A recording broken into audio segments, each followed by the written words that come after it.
Java nested for loop. If we have a for loop inside the another loop, it is known as nested for loop. The inner loop executes completely whenever outer loop executes.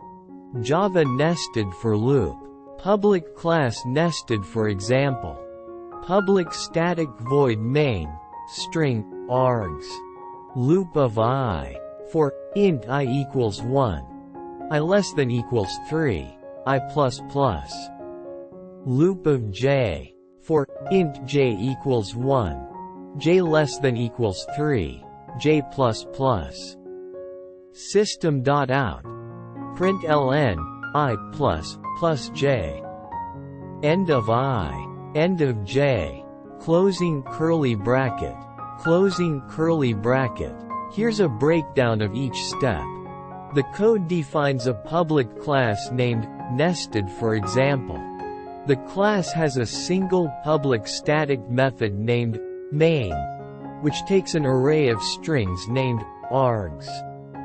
The method contains two nested for loops, with the outer loop iterating from 1 to 3 using the variable I. Inside the outer loop, the inner loop also iterates from 1 to 3 using the variable j. Here's a breakdown of each step. Inside the inner loop, the code prints the values of I and j, separated by a space using the system.out println method.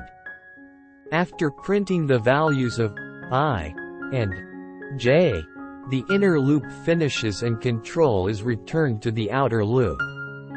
After the outer loop completes all iterations, the program terminates.